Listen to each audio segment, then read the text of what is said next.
Wat ik fascinerend vind is dat eigenlijk uit een nog relatief recent verleden mensen tradities hadden en manieren van leven waar we, als we daar goed naar kijken, eigenlijk helemaal niks van weten.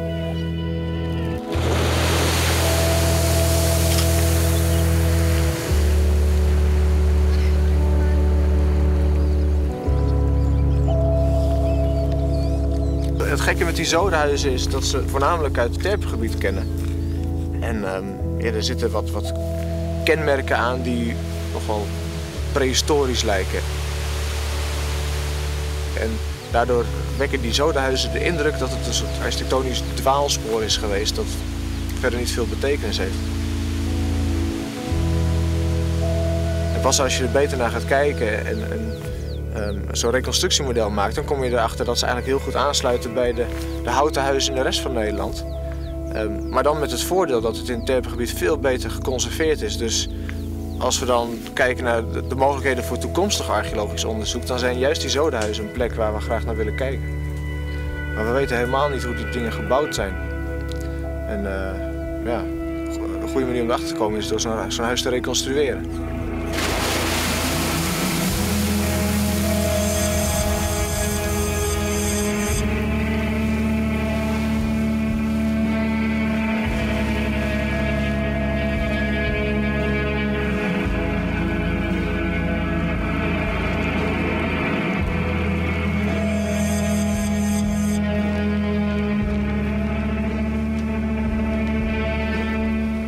Nou, je moet vrijwel alle bomen moet je je wegdenken. De losse boerderijplaatsen moet je je wegdenken. En natuurlijk het belangrijkste is de zeedijk die hier vlak achter ligt. Die was er ook niet. Dus je had te maken met een open kweldergebied waarin kwelderwallen lagen, zeg maar hogere ruggen. En daarop kon je wonen. Maar alleen als je op kunstmatig opgeworpen podia, op terpen woonde. Nou, in zo'n podium zijn we hier aan het opgraven.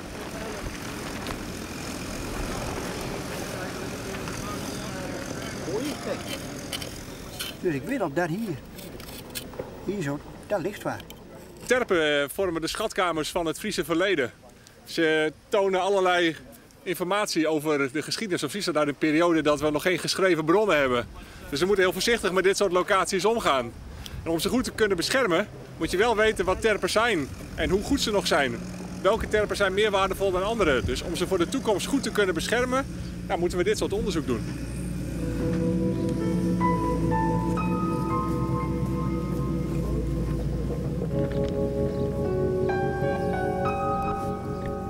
De klandizie van dit museum, dat roemen wij waarom. Vandaar dat wij iets moesten om mensen te loeken. En toen kwam het idee naar voren om een huis na te bouwen, zodat de eerste bewoners hier op het Terpen leven. Toen had Kramer opbellen van het Fries Museum en die zei nou, ik weet er echt alles net van, maar Johan Nicolai Belli van de Universiteit van Grains. Nou, die ga ik bellen en die was echt enthousiast. Hij zei, daar zet ik een student op en wij spreken verder. Nou, en toen had hij Daniel Postma erop zetten en die had studie ernaar die hoe het bouwd worden moet. Ik ben hier een zodenwand aan het opschaven in het profiel. En een van de structuren die we hier in het profiel hebben waargenomen, dat is een zodenwand. En je ziet hier heel mooi de opeenstapeling van individuele kwelderzoden. En dit is dus bij gebrek aan bouwhout gebruikt voor de constructie van dit soort wandjes. En ook voor de huizen die hierboven op deze podia gestaan hebben. Die wanden die waren wat dikker, omdat de muur ook hoger was opgetrokken. En wij willen dus zo'n huis, zoals we kennen ze wel van opgraving uit de buurt, die willen we graag na gaan bouwen. En het aardige is dat we de informatie die we hier tijdens opgraven verzamelen, gebruiken we voor de reconstructie van dat zodenhuis. En we hebben dat zodenhuis weer nodig om wat we hier zien te begrijpen. Hoe uniek is het dat zo'n zodenhuis nijbouwd wordt? Nou, dat is, hoes? binnen Noordwest-Europa is dat niet eerder gebeurd, dus dat is echt heel bijzonder.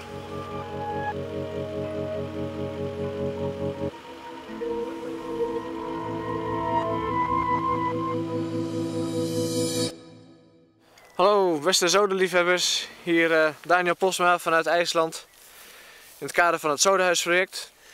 Ik zal jullie even een stukje van onze reis laten zien. We zijn vanmorgen vertrokken vanuit Amsterdam, Schiphol, naar Keflavik, het vliegveld bij Reykjavik in de buurt. En vervolgens over de grote rondroute door IJsland helemaal naar het noorden. Naar het plaatsje Varmalit. We hebben de komende dagen drie dingen op het programma staan. Morgen allereerst gaan we even een kijkje nemen bij een cursus traditionele zodenbouw. Dat is bij mijn weten de enige plek op aarde waar je dat nog kunt doen. Dus dat is erg interessant om te kijken hoe ze dat daar doen met die zodenbouw. De dag daarna gaan we naar een prachtige zodenboerderij hier in de buurt. Een uitgebreid complex met verschillende kamers, heel luxe ingericht. En de derde dag reizen we terug naar Reykjavik, waar we een kijkje nemen bij een archeologische opgraving. Nou, ik zou zeggen over en uit. En het volgende verslag komt morgen over de zodenbouwcursus. Hoi!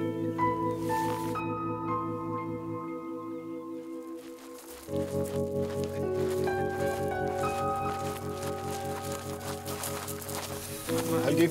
Daniel. So, welcome. I'm going to show you a little bit about turf. And we'll just take a look at the house first and see what's what. Yeah, it's like a... Okay, yeah. It's like a strip. Mind your head. It's the same. Watch your head. We class as a strip.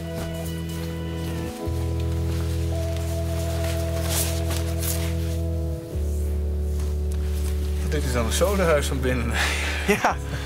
Ja, weet je. Had je het zo verwacht?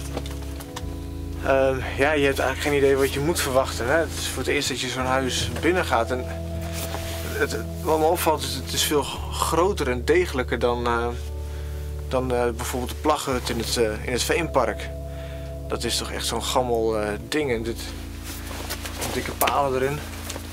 Dikke muren natuurlijk, hartstikke. Wel 1,5 meter dik hier en daar. En het valt me op dat het heel stil is.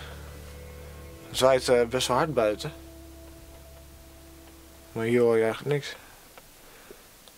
En mooi om dat visgraatmotief ook van binnen te zien. Wat stoffig. En de verschillende materialen boven elkaar, verschillende vormen zoden. En ook op het dak. Een gat in het dak voor de rook. Dus, het voelt vrij degelijk eigenlijk wel. Het is heel... ja. Guys, you might need to put on some wetsuit. You're gonna get dirty. Ik hoop hier vooral een beetje een idee te krijgen van hoe het is om met dat materiaal te werken. Want in Nederland is er geen kennis bewaard gebleven, zoals wel het geval is bijvoorbeeld bij houtbouw. Dat is nog een ambacht dat ook tegenwoordig nog wel bestaat. Maar zodenbouw, dat is een uitgestorven ambacht. En hier wordt dat nog wel beoefend. Dus hopelijk kunnen ze mij hier vertellen hoe dat ongeveer in zijn werk gaat. En waar ik op moet letten als ik een huis wil bouwen van zoden. This is the area that we are going to cut some turf from. And I'll show you some types. And the main one is that we are using for those houses up here is Klambra. I'll demonstrate how to take Klambra. So if you give me the shovel, Daniel.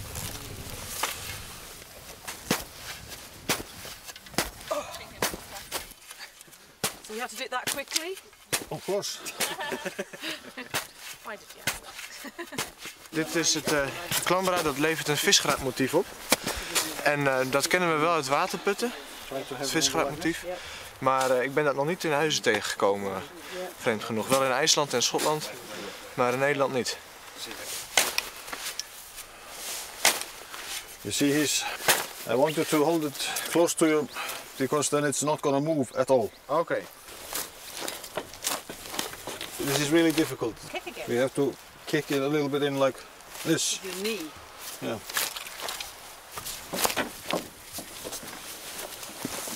No two persons cut this the same way. Because if they don't fit together, that's not good. They should all fit together perfectly. Yeah, they won't. So do you trim them when you put them into the wall? Not if I cut them myself. Okay.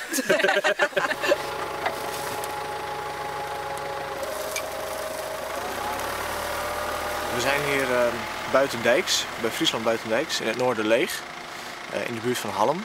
En we staan hier ongeveer 1 kilometer buiten de zeedijk, de huidige zeedijk. En dit is een landaanwinningsgebied waar nog regelmatig de zee de weilanden hier overspoelt. En dat maakt dat die omstandigheden hier in dit gebied hetzelfde zijn als vroeger achter de dijk, toen het nog niet bedijkt was, dus in de periode dat de terpen nog bewoond werden. En door die herhaaldelijke overspoeling van dit gebied is de opbouw en ook het type vegetatie wat hier in het gebied staat, het komt het meest overeen met wat ze vroeger ook voor de bouw van zodenhuizen gebruikten. Dus vandaar dat we in dit gebied de zoden willen steken. Maar niet met de hand? Maar niet met de hand, nee. Ik heb wel even een berekening gemaakt met hoeveel werk het ongeveer zou vergen, maar dat kwam toch op 3 weken uit met een groot team vrijwilligers. Dus hoeveel heb je nodig? We hebben 11.000 zoden nodig voor de bouw van het podium en het huis. En dan maken we nog gebruik van losse grond voor de vulling van het podium. En dat werd, weten we op basis van opgravingen vroeger ook met zoden gedaan. Vaak verrommeld materiaal, dus misschien de resten van een huis dat was afgebroken, dat werd dan in zo'n podium gedraaid. Maar dat doen we nu dus met losse grond. En dan houden we 11.000 over om het huis te bouwen.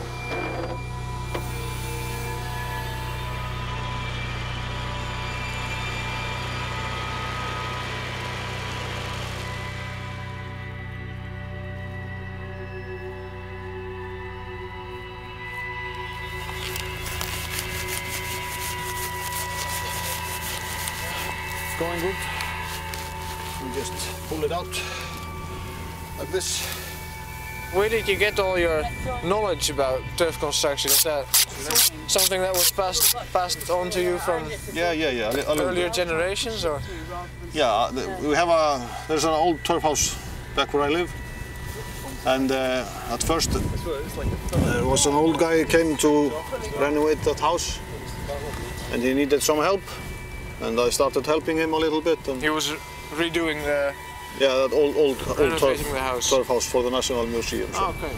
So I started helping him out a little bit, then worked with him a little more, and then a little more, and just got stuck in it. And ended up as a professional turf builder. Yeah, well, don't know about that. But it's a nice job, fun to do it. You're always outside then. It's nice. It's just, if you like what you do, you keep on doing it. Just come on from here and onto here. Right. There's a short time since people actually lived in these houses. And when they left them, they didn't take them down. So a lot of them have been renovated, and the National Museum owns quite a few.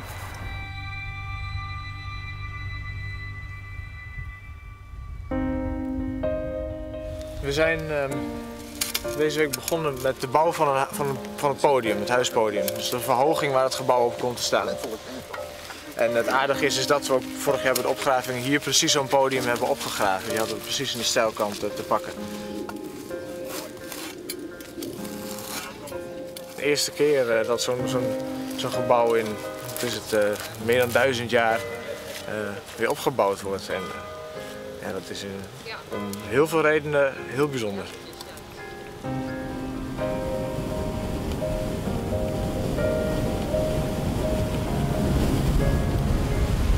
We zijn op weg naar Glaunberg, een zodenboerderij hier in de buurt. Dat is een boerderij die is nu als museum ingericht. En de directrice bij het museum, zij is historica. En die weet dus heel goed waar al die kennis vandaan komt. En hoe dat van generatie op generatie is doorgegeven. En ik hoop dat zij ons iets meer kan vertellen over hoe het was om in zo'n zodenhuis te leven. Of dat echt, waar moeten we dan aan denken misschien? En hopelijk ook of dat iets zegt over hoe het misschien in de vroege middeleeuwen was. Dat is natuurlijk de tijd waar wij het in Nederland over hebben. Oh, should we go? Yeah. Daniel? City. We come in? Walk inside? Right. What we show here is how people lived in the old buildings, in these old turf buildings. how people behaved, what they had to take care of, how they took care of the building itself, what happened, because we have two timber houses that represent the buildings that took over, and we want to show people what was there. What's the difference between living in timber house, new waves type, and the turf building?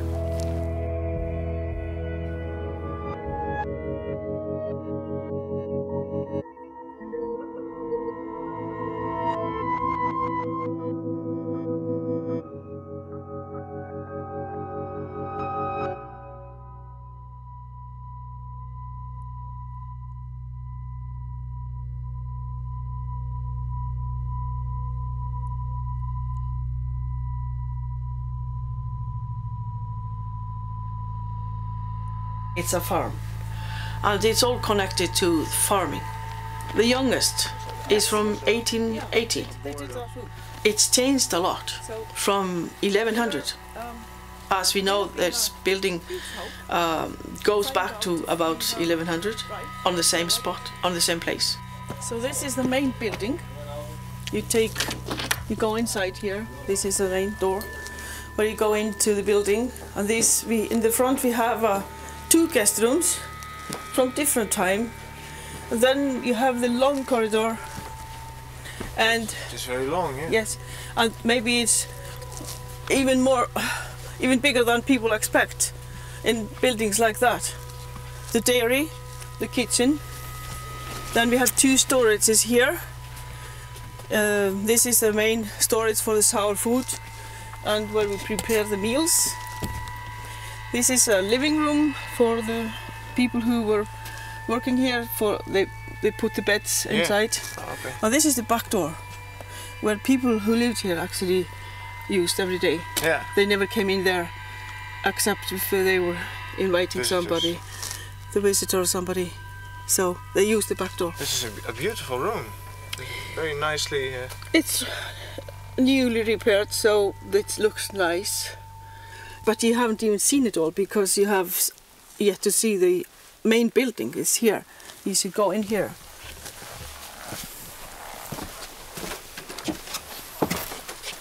So this is the living room, and this is where people actually lived.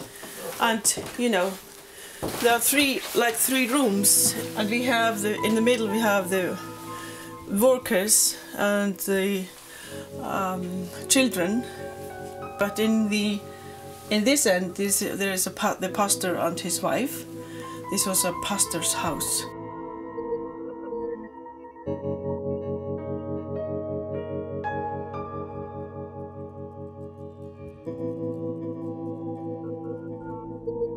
So this is the storage room where we kept our sour food in these huge barrels. This is very nice. It's the atmosphere here. It could just as well be an early medieval storage room. Yes, it's you know, some of it is exactly the same, but the roof is different from medieval time. Okay. So, yeah. It has some, in some respects, it's similar to our roof, and it's a load-bearing walls that we'll be using. Yeah. So these beams won't be in the reconstruction. I am a little bit surprised by that. But why did you choose that structure? How big is it? The width of the building is 4.5 meters on the inside. Yeah. So that's quite wide. Mm-hmm. And there were wider buildings also with turf-built walls, but I think we should take it easy the first time and see if we can manage the single span on a 4.5 meter wide building. You could have a problem with the roof. Is that? Yeah. But you think it might be too wide for? Well, it depends on span. It depends on the roof style. Yeah. I'm not sure. I can't imagine this, but well, the poles in the middle, if they're not roof bearing, I can't see this. But you are going to show me. Yeah. It's one of the biggest things that we have to Yeah. It's heavy to have a turf roof on top of it. If it's too wide. If it's too wide. The structure is too wide. Yeah. Roofs are always a problem. Millions of questions. Yeah. I know. We just have to try then. See what happens.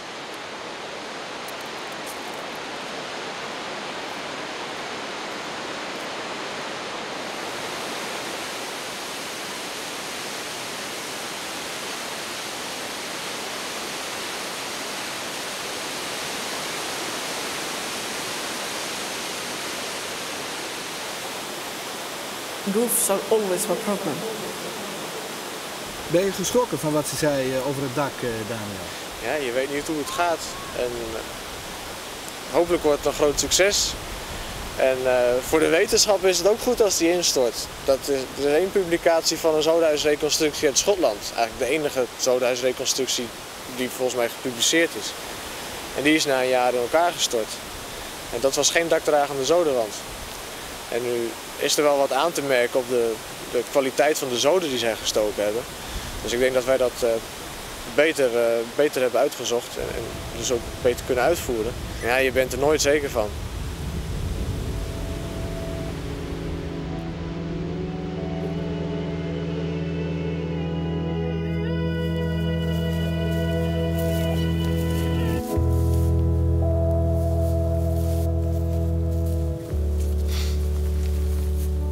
Er zit hier al aardig lang in, zo te zien. Het is helemaal bemost. Het lijkt haast wel steen.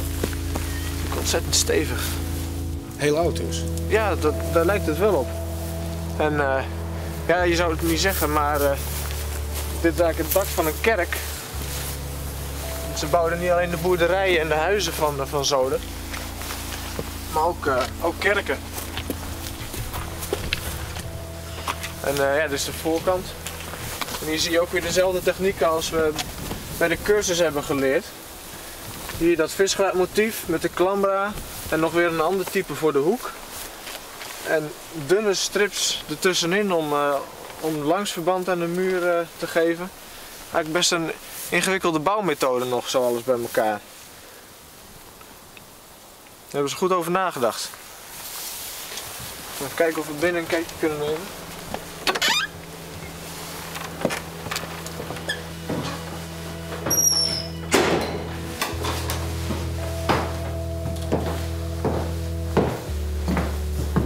Nou, dit is wel heel luxe.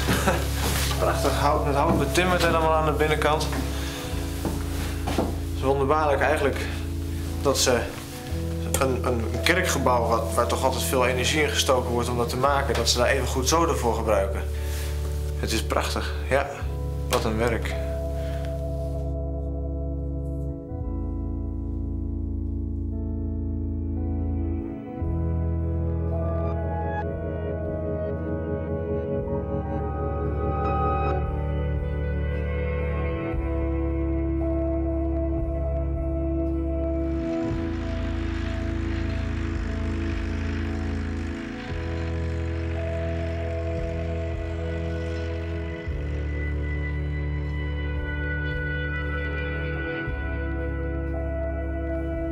Om het in je hand te hebben en daar wat mee op te bouwen, dat is toch veel beter dan gewoon vanuit een boek of aan de hand van een plaatje proberen te bedenken hoe het gegaan zou zijn.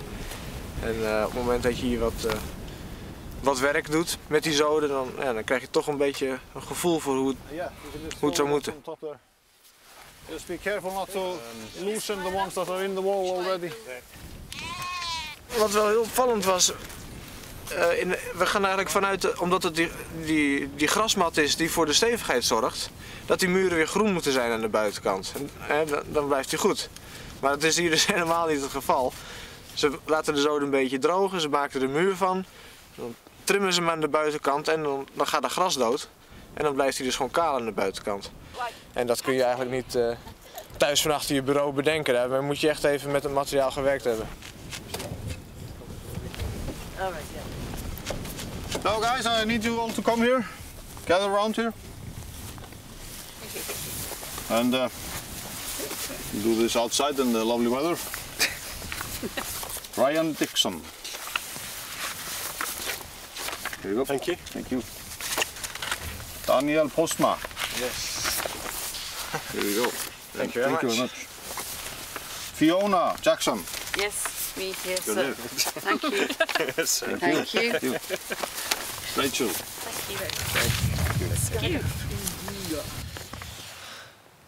Nederlands eerste gediplomeerde zodenbouwer. So, thank you all for coming. Yes, thank you. It's been great having you all. And you've done a wonderful job. Thank you. So thank you again. We enjoyed it. Thank you very much.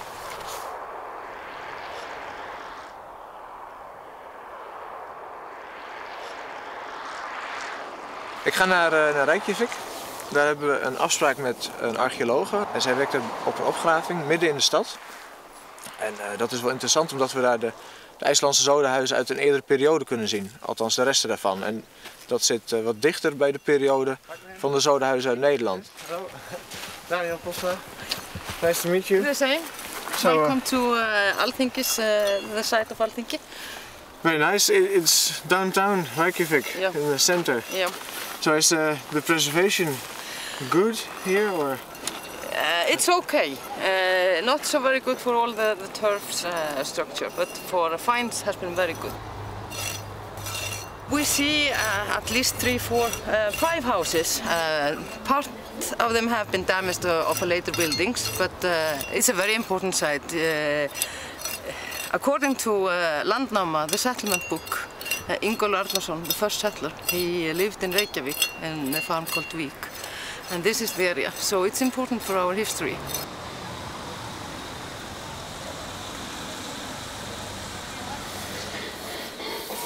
What we see here is the only preserved longhouse, or that has been excavated and preserved afterwards. This was built 930 and probably abandoned in the 10th century. It was decided to build a hotel in this corner of in Reykjavik, yeah. And there they found this Viking Age remains. So it was excavated, and that was done 2001. And because of importance of the site, it was decided to build a museum. And now we are in the basement of the hotel because they built a hotel and have this. It's still on the same location where it was found? Yes, this is just preserved on the spot where it was excavated. This is a unique place. Ja, dit is echt fascinerend. Dit is natuurlijk 1000 jaar geleden gebouwd. Dat je daar gewoon naartoe kan om het te zien en nog eens te zien. Het is haast onmogelijk om je daar een voorstelling van te maken hoe het was om toen hier te wonen. Maar ja, dichterbij dan dit kun je haast niet komen. We zien hier de wervels van een rund. En die hebben ze onder de muur ingemetseld. Eigenlijk hebben ze de muur er gewoon bovenop gebouwd. En het idee is dat dit mogelijk als offer bij de bouw van het huis is geplaatst. Ik denk dat het misschien wel goed is om ook bij de bouw van het zodenhuis te proberen de goden gunstig te stemmen. En misschien dat wij ook maar iets moeten offeren.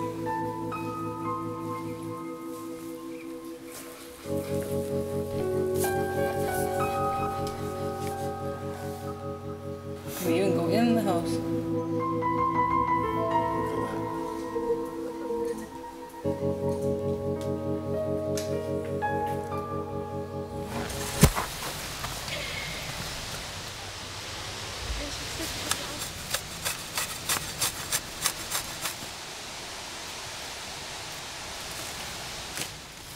Vandaag hebben we een feestelijke aftrap van de start van de bouw van het huis. Dus het podium is nou nog klaar en we kunnen met het huis beginnen. En om dat moment te markeren hebben we alle mensen die bij de voorbereidingen van het project betrokken zijn geweest, subsidieverstrekkers en projectpartners, vrijwilligers, uitgenodigd voor een hapje en een drankje. En de wethouder van de gemeente Franeker-de-Deel die is erbij. Dus die hebben we bereid gevonden om een bouwoffer te brengen. En wij hebben daar een moderne draai aan gegeven. We hebben een pot, zoals dat vroeger ook vaak gebruikt werd. Er werd een pot geofferd. Dus hij staat daar opgesteld onder een theedoek. En die trekken we er straks af. En dan... Op een goed ogenblik toen stelde een van de vrijwilligers voor om een iPod te offeren. Dus als de goden hier niet blij mee zullen zijn, dan weet ik het niet meer. Even knibbels, dan vlees. Dat hebben wij net wend, hè, op Kribbels. Dat is, nou, proost en succes en mooi. Op het eerste En zodenhuis. tot volgend jaar.